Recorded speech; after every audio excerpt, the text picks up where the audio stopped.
గోపీచంద్ హీరోగా భూపతి పాండ్యన్ అనే తమిళ దర్శకుడు ఎప్పుడో 3 ఏళ్ల కిందట ఓ సినిమా మొదలుపెట్టాడు. నయనతార కథానాయిక. అయితే భూపతి టేకింగ్ నచ్చక ఈ సినిమా మధ్యలో అతన్ని తప్పించేశారు. సీనియర్ డైరెక్టర్ బి గోపాల్ లైన్లోకి వచ్చేశాడు.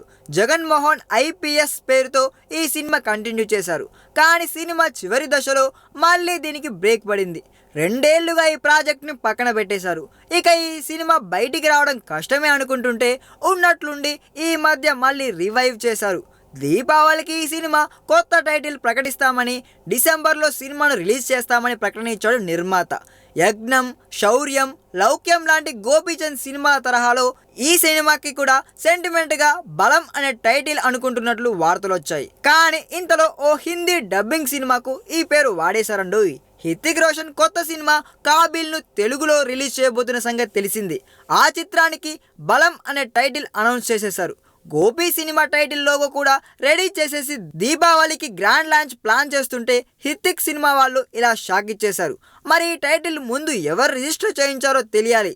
ఎలాగో ఇంకా టైటిల్ అనౌన్స్ చేయలేదు కాబట్టి గోపీచంద్ సినిమా నిర్మాత అయితే టైటిల్ మార్చుకుంటాడేమో చూడాలి. ఇక హృతిక్ సినిమా విషయానికి వస్తే అతడి తండ్రి రాకేష్ రోషన్ నిర్మిస్తున్న కాబిల్కు సంజయ్ గుప్తా దర్శకత్వం వహిస్తున్నాడు. వచ్చే ఏడాది జనవరి 26న ఈ చిత్రం ప్రేక్షకుల ముందుకు వస్తుందండోయ్. ఈ వీడియో మీకు నచ్చినట్లయితే సబ్స్క్రైబ్ చేయండి. ఫిలిమి స్టార్స్ బోలెడంత న్యూస్ బోల్డ్గా.